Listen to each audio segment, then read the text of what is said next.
How much power does the government have to search your phone when you're at the airport?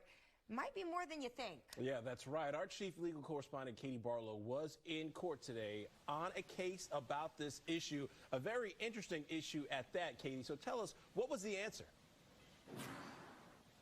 Well, Angie and Rob, police need a warrant or probable cause to be able to search your cell phone. But government agents don't need either of those things to search your devices at the international border.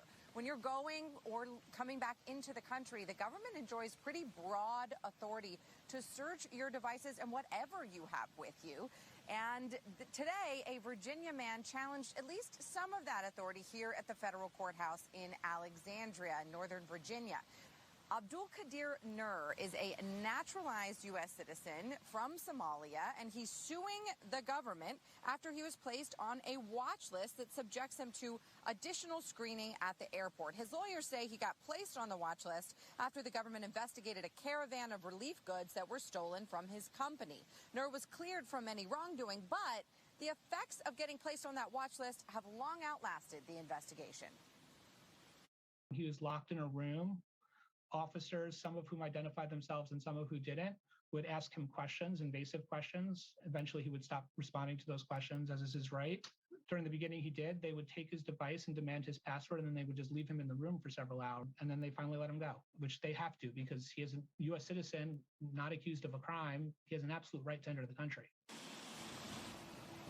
The government disagrees with some characterizations of the seizures, including the length of time Nur was detained. They emphasize that the government's power is at its peak at the international border in order to protect national security, and that customs officers have long been permitted to search devices without heightened suspicion, whether you're on a watch list or not. Nur argues that the government violated his right against unreasonable search and seizure. Although details about getting placed on the watch list are kept secret for national security reasons, we know from a leaked Intercept report that you can be placed on the watch list for innocent behavior, like being related to someone on the no-fly list. Today, Nur's lawyers said that isn't grounds for agents to go looking through your phone every time you cross the border. So today's court hearing was about whether Nur's lawsuit is going to be allowed to move forward. And at the end of the hearing, the judge said he would reach his decision as soon as he can. Back to you guys.